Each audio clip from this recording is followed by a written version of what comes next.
નમસ્કાર દર્શક મિત્રો, હું આપની સાથે છું રાખી અંજારિયા. સ્વાગત છે આપનું કચ્છ ઉદય ટીવી ન્યૂઝમાં. તો દર્શક મિત્રો, જોઈએ આજના સમાચારો વિસ્તારથી. એક તરફ પશ્ચિમ કચ્છ પોલીસ દ્વારા પોલીસ પ્રજાનો મિત્ર હોવાના દાવા કરવામાં આવે છે. સરહદી વિસ્તારોમાં આઈપીએસ અધિકારીઓ પડાવ નાખી છેવાડાના નાગરિકો સાથે આત્મીયતાના સંબંધ વધારે છે. આ વચ્ચે લાંબા સમયથી પશ્ચિમ કચ્છમાં હપ્તાખોરીના કારણે ગુનાહિત પ્રવૃત્તિને વેગ મળ્યો હોવાના આક્ષેપોને સત્તાવાર સમર્થન મળતું હોય તેમ વાયરનો પીએસઆઈ ભુજમાં 40,000ની લાંચ લઈને ફરાર થતા સમગ્ર મામલો ચર્ચાના ચકડોળે ચડ્યો છે. મળતી માહિતી મુજબ થોડા સમય અગાઉ વાયર પોલીસ સ્ટેશન ખાતે ગુનો દાખલ થયો હતો, જે ગુનામાં ફરિયાદીને હેરાન પરેશાન ન કરવા અને ફરિયાદીની ફેક્ટરી ચાલુ રાખવાના હપ્તા પેટે 50,000 રૂપિયાની લાંચ માંગવામાં આવી હતી. વાયરનો પીએસઆઈ ઇન્દ્ર વિજય સિંહ રાજેન્દ્રસિંહ ગોહિલ ભુજમાં લાંચ લેવા માટે આવ્યો. ગાયત્રી મંદિરના ગેટ પાસેના રોડ પર ગઈકાલે રાત્રે 10:30 વાગ્યાના અરસામાં લાંચ સ્વીકારવામાં આવી હતી. 50,000ની માંગ સાથે રકઝક કરીને 40,000માં પતાવટ કરી રોકડ સ્વીકારવામાં આવી હતી. કોઈ પણ રીતે પીએસઆઈને એસીબીની ગંધ આવી જતા રૂપિયા લઈને ભાગી ગયો હતો. આ બાબતે એસીબીએ ગુનો દાખલ કર્યો છે. આ બનાવમાં ભોગ બનનારે ટોલ ફ્રી નંબર 1064 પર સંપર્ક કરતા ગાંધીધામ એસીબી ખાતે આવીને સમગ્ર હકીકત જણાવી હતી. જે બાદ એસીબીના રાજકોટના નાયબ નિયામક બલદેવસિંહ વાઘેલા અને બોર્ડર એકમ ભુજના મદદનીશ નિયામક KH ગોહિલના માર્ગદર્શનમાં છટકું ગોઠવવામાં આવ્યું હતું. ગાંધીધામ એસીબીના પીઆઈ JB ચૌધરી અને તેની ટીમે છટકું ગોઠવ્યું હતું, જેમાં પીએસઆઈ રૂપિયા લીધા હતા. જે રંગે હાથ એસીબીના હાથે ઝડપાય તે પહેલા જ રૂપિયા લઈને પીએસઆઈ ભાગી ગયો હતો. આ બનાવમાં એસીબીએ વધુ તપાસ હાથ ધરી છે. મુન્દ્રાના રંગોલી ગેટ નજીક આવેલી મોમાઈ હોટલ પાછળ બાવળની ઝાડીમાંથી એક અજાણ્યા યુવાનની લાશ મળી આવતા વિસ્તારમાં ચકચાર મચી ગઈ હતી. ઘટનાની જાણ થતાં મુન્દ્રા પોલીસ સ્થળ પર પહોંચી હતી અને આગળની કાર્યવાહી હાથ ધરી હતી. 0 પોઈન્ટ પોલીસ ચોકીના ઇન્ચાર્જ જયેન્દ્રસિંહ ઝાલાએ જણાવ્યું હતું કે મૃતકની ઉંમર અંદાજે 20 થી 30 વર્ષ વચ્ચે હોવાનું જણાઈ રહ્યું છે. મૃતકની ઓળખ માટે પોલીસે કેટલીક વિશેષ ઓળખની વિગતો જાહેર કરી છે. મુન્દ્રા વિસ્તારમાં દારૂની રેલમછેલ વચ્ચે અઠવાડિયામાં ત્રીજી વખત એલસીબીએ દરોડો પાડ્યો હતો. અગાઉ મુન્દ્રામાં દેવરાજ ગઢવીનો 15,40,000નો દારૂ પકડાયો હતો. જે બાદ બરાયા સીમમાં એલસીબીએ દરોડો પાડી ખાનાયના અજીતસિંહ પ્રેમસિંહ સોઢા અને બરાયાના બળવંતસિંહ ઉર્ફે બળુભા કિરીટસિંહ જાડેજાને ઝડપી લીધા હતા. ત્યારે 22,22,000નો દારૂ ઝડપાયો હતો. ગત રોજ એલસીબીએ વધુ એક વખત દરોડો પાડ્યો હતો. અબડાસાના ખાણાયમાં રહેતા રાસુભા તકજી સોઢાએ બરાયા ગામની સીમમાં આવેલ કારાગોગા ડેમ વિસ્તારમાં બાવળોની ઝાડીમાં દારૂ છુપાવ્યો હોવાની બાતમી મળી હતી, જેના આધારે દરોડો પાડ્યો હતો. જે અલગ અલગ બ્રાન્ડની 1,860 બોટલ કિંમત રૂપિયા 11,16,000નો દારૂ કબજે કરવામાં આવ્યો હતો. આ સાથે બુટલેગર રાસુભા તકજી સોઢા હાજર મળી આવ્યો ન હતો, જેથી પ્રાગપર પોલીસમાં ગુનો દાખલ કરવામાં આવ્યો છે. ભચાઉની વરસાણા હાઈવે રોડ પર અંજાર પોલીસની ટીમે કાર્યવાહી કરી હતી, જેમાં બોલેરો કેમ્પર વાહનના ઠાઠામાં લાકડાની પેટીઓની આડમાં રાખેલ 6,77,768ના પ્રોહિબિશન સાથે આરોપીને પકડી પાડ્યો હતો. અંજાર પોલીસની ટીમ પ્રોહિબિશનની બદીને નેસ્તનાબૂદ કરવા પ્રયત્નશીલ હતી. ત્યારે મહેન્દ્રા બોલેરો કેમ્પર વિદેશી દારૂનો જથ્થો ભરીને ભચાઉથી વરસાણા તરફ આવી રહી હોવાની બાતમી મળી હતી. જેના આધારે વરસાણા પાસે હાઈવે રોડ પર બાતમીવાળું વાહન મળી આવ્યું હતું. તેને રોકી તપાસ કરતા પાછળના ભાગે ઠાઠામાં લાકડાની પેટીઓની આડમાં છુપાવી રાખેલ મુદ્દામાલનો જથ્થો મળી આવ્યો હતો. સાથે આરોપી રાજસ્થાનના આંબસિંહ ગુમાનસિંહ રાઠોડની ધરપકડ કરવામાં આવી હતી. પૂર્વ કચ્છના ગાગોદર બસ સ્ટેન્ડ નજીક નેશનલ હાઈવે પર ચાલુ નવા 6 લેન ઓવરબ્રિજના નિર્માણ દરમિયાન વરસાદના કારણે જૂના ઓવરબ્રિજની એક બાજુની માટી ધસી પડવાની ઘટના સામે આવી હતી. ઘટનાના પગલે થોડા સમય માટે અફરાતફરીનો માહોલ સર્જાયો હતો. જોકે સદનસીબે ઘટના સમયે બ્રિજ નીચે કોઈ મજૂર કે વાહન હાજર ન હોવાથી મોટી જાનહાનિ ટળી ગઈ હતી. પ્રાપ્ત વિગતો મુજબ ગાગોદર બસ સ્ટેન્ડ પાસે હાલ નવા 6 લેન ઓવરબ્રિજનું નિર્માણ કાર્ય ચાલી રહ્યું છે. તેની બાજુમાં આવેલો જૂનો ઓવરબ્રિજ હાલ વાહન વ્યવહાર માટે ઉપયોગમાં લેવાઈ રહ્યો છે. વરસાદને કારણે બ્રિજની સાઈડની માટી પલળી જતા અચાનક મોટી ભેખડ ધસી પડી હતી. ભેખડ પડવાનો જોરદાર અવાજ સંભળાતા આસપાસના લોકો દોડી આવ્યા હતા. ઘટનાની જાણ થતાં જ નેશનલ હાઈવે ઓથોરિટીના અધિકારીઓને સ્ટાફ તાત્કાલિક સ્થળ પર પહોંચી ગયા હતા. કોઈ અનિચ્છનીય બનાવ ન બને તે માટે સાવચેતીના ભાગરૂપે જૂના ઓવરબ્રિજ પરથી વાહનોની અવરજવર તાત્કાલિક બંધ કરાવી દેવામાં આવી હતી. ત્યારબાદ તમામ નાના મોટા વાહનોને બાજુમાં આવેલ સર્વિસ રોડ તરફ ડાયવર્ટ કરવામાં આવ્યા હતા. સર્વિસ રોડ પહેલેથી કાર્યરત હોવાથી હાઈવે પર ટ્રાફિક જામ જેવી ગંભીર સ્થિતિ સર્જાઈ ન હતી. બીજી તરફ હાઈવે ઓથોરિટી દ્વારા ઘટના બાદ તાત્કાલિક સમારકામ શરૂ કરવામાં આવ્યું હતું. ડામર અને અન્ય સામગ્રીથી ભરેલી ટ્રકો સ્થળ પર મંગાવી બ્રિજની સાઈડમાં પુરાણ અને મજબૂતીકરણની કામગીરી યુદ્ધના ધોરણે હાથ ધરવામાં આવી હતી. વરસાદી માહોલ વચ્ચે પણ કર્મચારીઓ સતત કામગીરીમાં જોડાયેલા રહ્યા હતા, જેથી વધુ ધસારો ન થાય અને વાહન વ્યવહાર ઝડપથી પૂર્વવત થઈ શકે. પ્રાથમિક રીતે વરસાદના કારણે માટી નરમ પડી જવાથી આ ઘટના બની હોવાનું માનવામાં આવી રહ્યું છે. જોકે તંત્ર દ્વારા સ્થળની તકનીકી તપાસ પણ હાથ ધરવામાં આવી છે.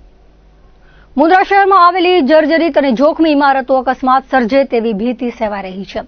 આ પરિસ્થિતિને ગંભીરતાથી લઈને નગરપાલિકા તંત્ર દ્વારા શહેરની વિવિધ 7 જેટલી અતિ જર્જરિત ઇમારતોના માલિકોને કડક નોટિસ પાઠવવામાં આવી છે. આ તમામ મકાન માલિકોને આગામી 13 તારીખ સુધીની આખરી મુદત આપવામાં આવી છે. વર્ષ 2001ના વિનાશક ભૂકંપ બાદ મુન્દ્રા શહેરમાં આવી ઘણી ઇમારતો બંધ અને બિસ્માર હાલતમાં ઊભી છે, જે ગમે ત્યારે મોટી હોનારત સર્જી શકે તેમ છે. આ અંગે મુન્દ્રા બારોઈ નગરપાલિકાના ચીફ ઓફિસર વૈભવભાઈ વ્યાસે જણાવ્યું હતું કે સુધરાઈની ટીમ દ્વારા આજે શહેરના જુદા જુદા વિસ્તારોમાં ભયજનક દેખાતી 7 ઇમારતો પર નોટિસ ચોંટાડવાની તેમજ માલિકોને બજાવવાની કામગીરી હાથ ધરવામાં આવી હતી. આ નોટિસમાં સ્પષ્ટપણે તાકીદ કરવામાં આવી છે કે આગામી 13 તારીખ સુધીમાં સંબંધિત લોકોએ પોતાની જર્જરિત અને બંધ ઇમારતોમાંથી કિંમતી માલ સામાન સુરક્ષિત રીતે બહાર કાઢી લેવો. આ મામલે સુધરાઈના પ્રમુખ ભોજરાજ ગઢવીએ પણ કડક વલણ અપનાવતા જણાવ્યું હતું કે આ જર્જરિત ઇમારતો ભવિષ્યમાં કોઈ નિર્દોષ નાગરિક માટે જીવલેણ સાબિત થાય તે પહેલા જ નગરપાલિકા દ્વારા કાયદાકીય અને કડક કાર્યવાહી કરવામાં આવશે. તંત્ર દ્વારા લેવાયેલા આ ત્વરિત અને સરાહનીય પગલાંને કારણે મુન્દ્રાના સ્થાનિક શહેરીજનોમાં મોટી રાહતની લાગણી જોવા મળી રહી છે. નગરપાલિકાના અભિયાનમાં સુધરાઈના કર્મચારીઓ મહેંદી જત અને વિનોદ વાઘેલાએ સ્થળ પર જઈને નોટિસ ફાળવણીની કામગીરી સક્રિયપણે પૂર્ણ કરી હતી. રાપર તાલુકામાં અસહ્ય ઉકળાટ અને ગરમી બાદ મેઘરાજાએ ધમાકેદાર એન્ટ્રી કરી હતી. બપોર પછી આકાશમાં અચાનક કાળા ડિબાંગ વાદળો છવાઈ જતા વાતાવરણમાં એકાએક પલટો આવ્યો હતો અને ભારે પવન તથા ગાજવીજ સાથે વરસાદ વરસી ગયો હતો. આ વરસાદના કારણે લાંબા સમયથી ગરમી અને બફારાથી ત્રસ્ત લોકોને મોટી રાહત મળી હતી અને સમગ્ર પંથકમાં ઠંડક પ્રસરી ગઈ હતી. રાપર શહેર ઉપરાંત તાલુકાના મોટા ભાગના ગામોમાં પણ ભારે પવન સાથે વરસાદના ઝાપટા પડ્યા હતા.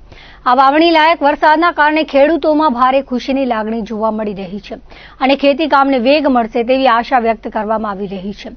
વાવાઝોડા જેવા તીવ્ર પવન અને વરસાદના કારણે રાપર શહેરમાં એક વીજ પોલ ધરાશાયી થઈ ગયો હતો. આ અકસ્માતને પગલે સ્થાનિક વિસ્તારમાં 4 કલાકથી વધુ સમય સુધી વીજ પુરવઠો સંપૂર્ણપણે ખોરવાઈ ગયો હતો અને લોકોને ભારે મુશ્કેલીનો સામનો કરવો પડ્યો હતો. જોકે ઘટનાની જાણ થતાં જ પીજીવીસીએલની ટીમ તાત્કાલિક ઘટના સ્થળે દોડી ગઈ હતી અને કર્મચારીઓએ યુદ્ધના ધોરણે સમારકામની કામગીરી શરૂ કરીને વીજ પુરવઠો પુનઃ કાર્યરત કર્યો હતો. ગાંધીધામ અને અંજાર સહિતના આસપાસના વિસ્તારોમાં સામાન્ય વરસાદે જ પશ્ચિમ ગુજરાત વીજ કંપની લિમિટેડની પ્રી મોન્સૂન કામગીરીના દાવાઓની પોલ ખોલી નાખી હતી. માત્ર હળવા વરસાદના આગમન સાથે જ બંને શહેરોના અનેક વિસ્તારોમાં વીજ પુરવઠો સંપૂર્ણપણે ખોરવાઈ ગયો હતો, જેના કારણે સમગ્ર પંથકમાં કલાકો સુધી અંધારપટ છવાઈ ગયો હતો. ગાંધીધામ આદિપુર કંડલા સંકુલમાં વરસાદ પડતાની સાથે જ ગરમીથી લોકોએ આંશિક રાહત અનુભવી હતી. ભુજ શહેરના વ્યસ્ત એવા હોસ્પિટલ રોડ પર ગઈકાલે પોલીસ તંત્ર દ્વારા ટ્રાફિક અવેરનેસ અંતર્ગત એક વિશેષ અભિયાન હાથ ધરવામાં આવ્યું હતું. આ ઝુંબેશ દરમિયાન રસ્તા પર આડેધડ વાહનો ઉભા રાખીને ટ્રાફિકને અડચણરૂપ બનતા અનેક વાહન ચાલકો સામે પોલીસે લાલ આંખ કરી હતી અને નિયમોનું ઉલ્લંઘન કરનારા ચાલકોને સ્થળ પર જ દંડ ફટકાર્યો હતો. પોલીસની આ કડક કામગીરીને પગલે રોડ પર ગેરકાયદેસર પાર્કિંગ કરનારાઓમાં ફફડાટ વ્યાપી ગયો હતો. આ અભિયાન અંતર્ગત માત્ર વાહન ચાલકો જ નહીં, પરંતુ હોસ્પિટલ રોડ પર વ્યવસાય કરતા ખાણીપીણીના લારી ગલ્લા ધારકોને પણ પોલીસ દ્વારા મહત્વપૂર્ણ અને કડક સૂચનાઓ આપવામાં આવી હતી. પોલીસે લારી ગલ્લા ધારકોને સ્પષ્ટ શબ્દોમાં જણાવ્યું હતું કે તેમના ધંધાના સ્થળની આસપાસ ગ્રાહકો પોતાના વાહનો રસ્તાની વચ્ચે ઊભા ન રાખે તે જોવાની જવાબદારી તેમની પણ રહેશે. લારી પર આવતા ગ્રાહકો પોતાના વાહનો યોગ્ય રીતે સાઈડમાં અથવા નિયત પાર્કિંગની જગ્યામાં જ પાર્ક કરે તેવું સૂચન ગ્રાહકોને કરવા માટે તમામ ધારકોને તાકીદ કરવામાં આવી હતી, જેથી કરીને હોસ્પિટલ રોડ પર ટ્રાફિકની સમસ્યા હળવી થઈ શકે અને વાહનોની અવરજવર સુચારુ રૂપે ચાલુ રહે. કચ્છમાં સાર્વત્રિક મેઘમહેર માટે ઉધવરામ સત્સંગ મંડળ દ્વારા સહસ્ત્ર ઘટાભિષેકનું આયોજન કરાયું હતું. સેવાધામ રાતા તળાવ નજીક આવેલ નરેડીના બિલેશ્વર મહાદેવ મંદિરે કચ્છી ભાનુશાલી ઓદવરામ સત્સંગ મંડળ એવા સંત વાલરામજી મહારાજ પાંજરાપોળના સંયુક્ત ઉપક્રમે પરજન હિતાર્થે અને કચ્છમાં સાર્વત્રિક મેઘમહેર થાય તેવી શુભ ભાવના સાથે બિલેશ્વર મહાદેવનું સહસ્ત્ર ઘટાભિષેક કરવામાં આવ્યો હતો, જેમાં 1008 માટીના ગળાને પાણીથી ભરી તેમાં વિવિધ ઔષધિઓ નાખી મંત્રોપચારથી શિવનું અભિષેક કરવામાં આવ્યું હતું. જીતેન્દ્ર મણિશંકર જોશીના આચાર્ય પદે યોજાયેલા આ આયોજનમાં આસપાસના શિવભક્તો બહોળી સંખ્યામાં પધાર્યા હતા. આયોજન માટે મુંબઈથી ખાસ પધારેલા સંસ્થાના ટ્રસ્ટી ઉમરસિંહ મંગે, ઓધો સાગરના તંત્રી હેમરાજ ખાનિયા, આચાર્ય કટારમલ તેમજ પરેશ નવીન માવના હસ્તે જળાભિષેક કરવામાં આવ્યો હતો. સંસ્થા દ્વારા મહાપ્રસાદનું આયોજન કરવામાં આવ્યું હતું, જેમાં 1000 જેટલા ભક્તોએ લાભ લીધો હતો. આ ધાર્મિક આયોજનમાં શ્રી હરિ સાહેબ આશ્રમ હિંગરિયાના મહંત કલ્યાણદાસજી મહારાજની સાથે નાંદરા બિલેશ્વર મહાદેવના મહંત, આમરસર હનુમાન મંદિરના મહંત તથા બિલેશ્વર મહાદેવના પૂજારી પરિવાર તથા આશાપુરા માતાજીના પૂજારી સાથે સૌ સંતોએ હાજરી આપી આશીર્વાદ આપ્યા હતા.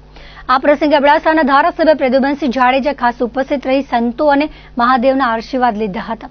સાથે નરેડી તથા બાલાચોડ ગામની શાળાઓના વિદ્યાર્થીઓએ પણ આ દર્શનનો લાભ લીધો હતો.